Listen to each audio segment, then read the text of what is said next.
Ayan, magluluto tayo ngayon ng palanghalian natin. Ano muna tayo. Magpapaintan ng kaserola at lagyan natin ng mantika. Painitin muna natin yung ating mantika dyan. Ayan, dagdagan natin at para naman ipiprito tayo magpiprito tayo ng manok. Unahin natin pagpiprito ng manok bago magsangkot siya. Yan yung another style naman. Ayan, ibang klaseng luto naman to ngayon. Para yung manok is pag niluto natin mamaya is hindi siya madurog ng gusto. Painitin lang muna natin ating mantika at para hindi naman dumikit yung ating iprito. Pag medyo mainit na siya, ayan, ilagay na natin yung ating mga manok yan. So isa-isa natin ilagay sa kaserola kung saan yung pinainit natin yung ating mantika. Ayan, haluin natin. Ikalat muna natin yung ating mantika sa kaserola bago tayo mag-start mag-prito ng manok. Ayan. Ayan, konting halo-halo o mekos-mekos kumbaga. Ayan, pwede nang iligay yung ating mga manok at mainit na siya. Ayan, isa-isa natin. Gamit tayo ng tong. Medyo mahaba ang tong para hindi tayo matalsikan. Pero wala na masyadong tilamsik yan kasi kanina ko pa yung kumbaga na dry na ng konti yung yung manok kasi nga tinasan na wala na yung kanyang tubig. Yan. Yan, ayusin lang natin at ang ating manok dyan. Prito lang natin yan sa both side. Papulahin lang natin ng konti ang isang side. Ganun din yung sa kabilang side. Ayan, di na natin nakita yung pagkapula sa kabila. Naibaliktad na natin kaagad. Ayan. Ayan, tapos naman is, ayan, tingnan natin. Hindi naman dumikit. Maganda pag hindi dumidikit yung manok para hindi tayo nahihirapan. Tanggalin natin. Oops, dumikit ng konti. Ayan. Ayan. Tanggalin natin isa-isa. Lipat lagay natin sa malinis na plato. At pagkatapos niyan ay magigisa naman tayo ng ating mga ricado. Unahin natin ng sibuyas sa pagigisa na yan. Pabaliktad naman tayo. Inunahin natin ang bawang. Ngayon, sibuyas ang unahin natin sa pagigisa. Ayan ang ating mga recipe, mga ricado. Ayan, manok, yung papaya, yung pangalawang gata. Ito ang ating igigisang sibuyas, luya at bawang.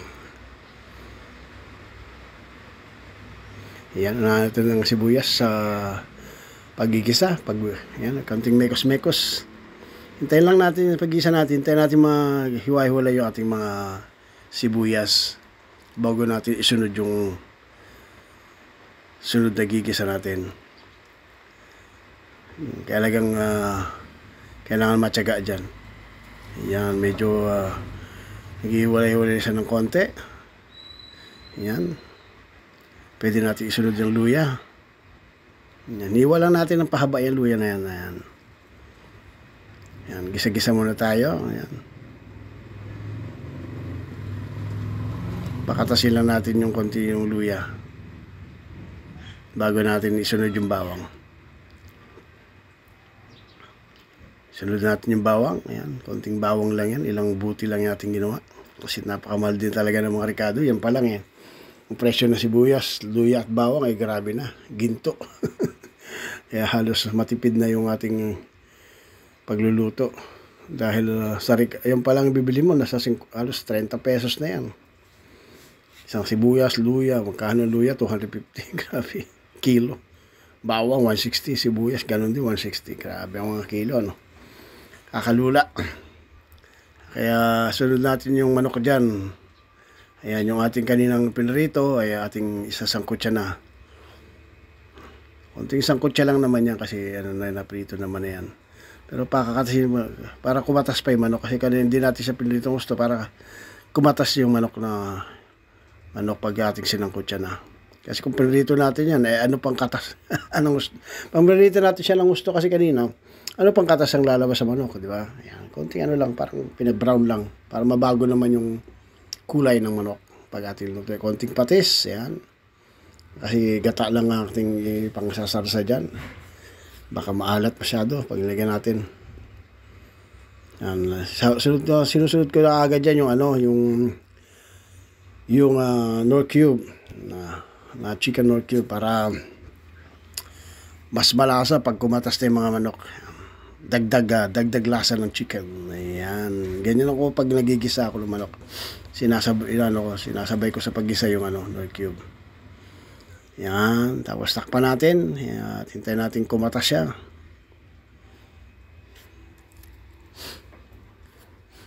Yan. Tapos mga ilang minuto yan. Tingnan natin kung kumatas na yung ating manok. Ayan. Kumatas na. So pwede na natin ilagay yung yung pangalawang gata.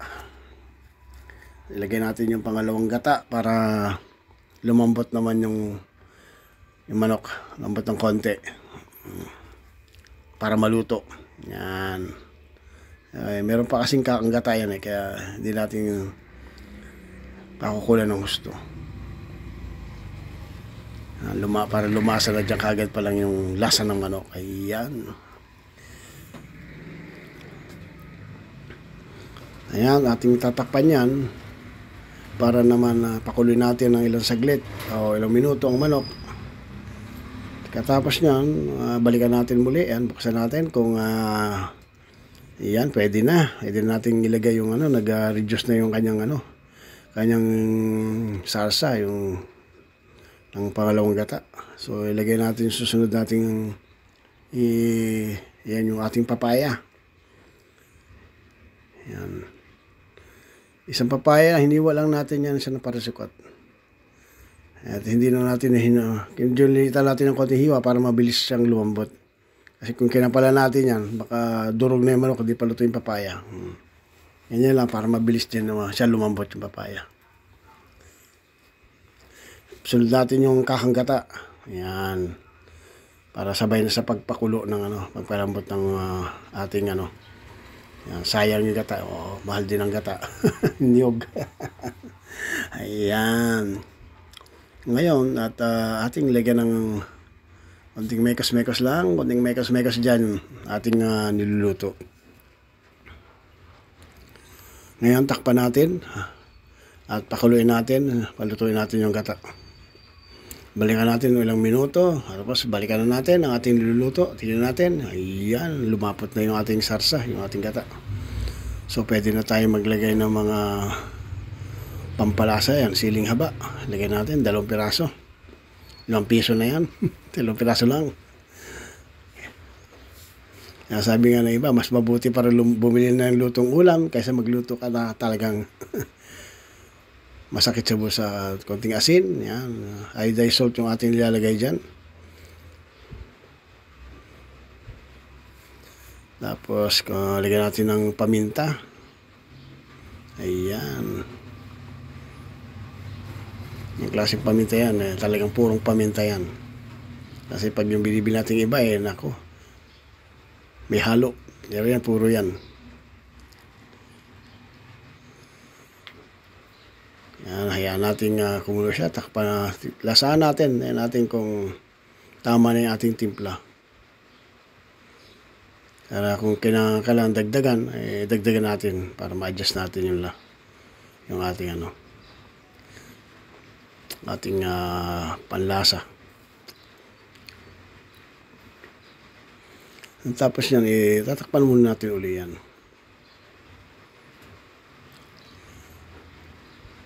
Yan, nilagyan ng konting bechin. Yan, konting bechin lang yan. Para mas lumasa, lumilinamnam. Yan, konting-konti lang. Masama rin na sobrang bechin. Nangyayari niyan, bechin na nagpapalasa sa manok sa ating niluluto kung puro bechin. Nasaan natin, naluto na natin mga natin yung ating mga pampalasa. Pwede na. Nakakagutom na. Ayan. Ayan natin ginataang manok. Ayan, takpan natin at pakuloy natin ng ilang minuto. At balikan natin muli ang ating niluluto. Ayan, oy, ayan, nag-juice na yung kanyang juice, yung sauce niya. Ayan, kaya pwede na siyang, pwede na maghain. Ayan. At huwag naman natin tuyo ng gusto kasi may mga hilig sa sarsa yung ating mga apo eh.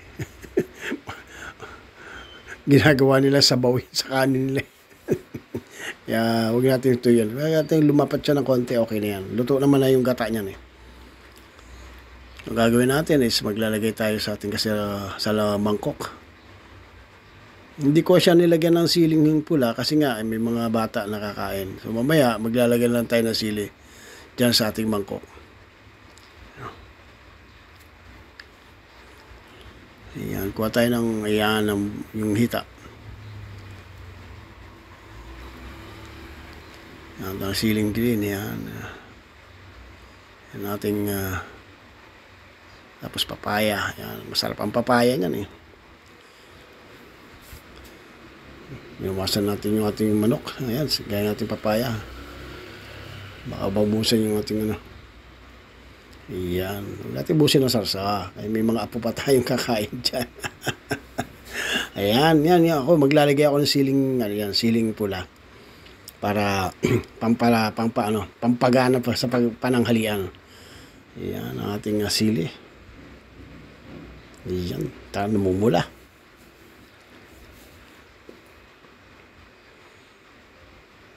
Ayan, ready na tayo mananghalian yan.